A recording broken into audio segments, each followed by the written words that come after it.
Yeah, it'd be like blowing up Vatican City. You know, if you're Jewish, it would be like taking out the Western Wall in Jerusalem. You know, I mean, you're taking out a spiritual place of a native people. You know, and that's always a shame. It's very uncouth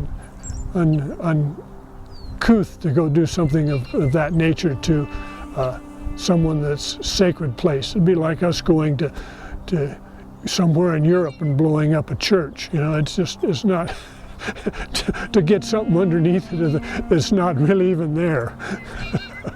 They didn't destroy the whole rock. There's still a lot of it left, but they didn't find any gold. And it was just too much work, so they abandoned that whole idea. But the rock remains, the Eye of God. What they did to it is just, it's kind of sad. They blew up that rock, and they blew up a sacred site. The Coyote grabbed the heart, ran into those mountains, and where he went and the blood dropped on the mountains, it turned those mountains red. And you'll still see those around Baldwin Lake. When you see those mountains, there's pigments of red that are there, and that's from the blood of Kruktat. And during this time also, the cremation took place. The apuane, the eyes of Kruktat flew out of this cremation and landed into the mountain and became this white quartz rock that was there.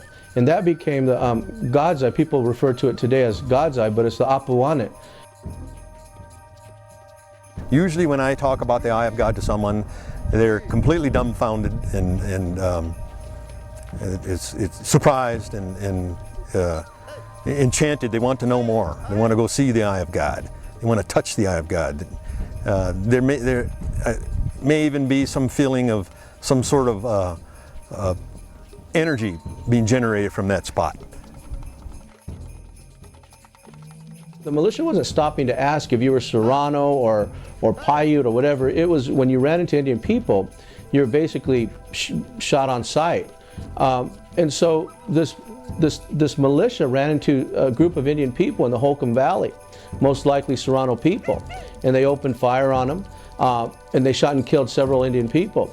And one braggart, and this is all documented in sagas of San Bernadino's and Brown and Boyd documentation, that one braggart was there and said that, you know, he was bragging that he killed 2 Indians with 1 bullet, that he shot a woman and she was pregnant and killed a baby inside. And when asked, why did you do that? And he said, because nits make lice.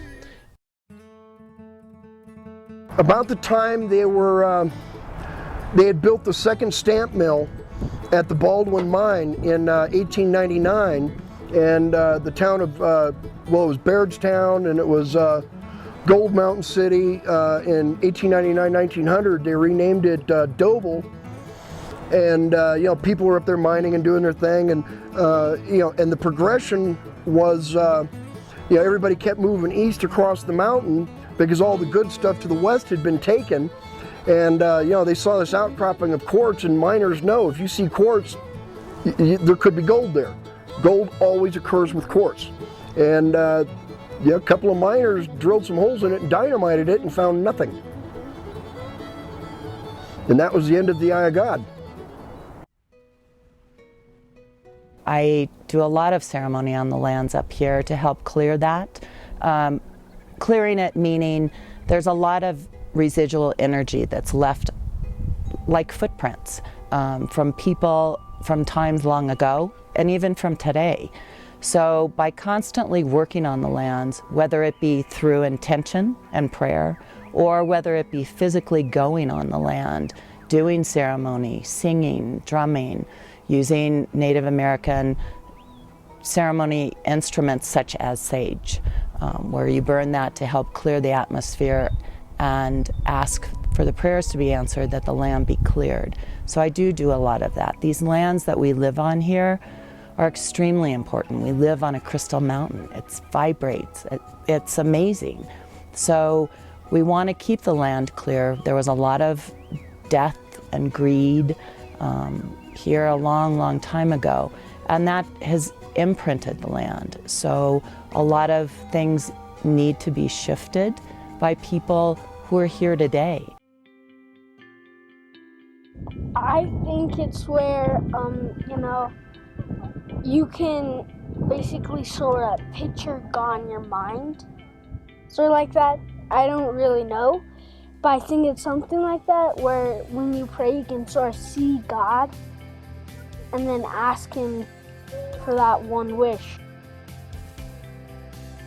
Desecrated sites are often closer to home than we realise. I discovered one on my doorstep. This is its story.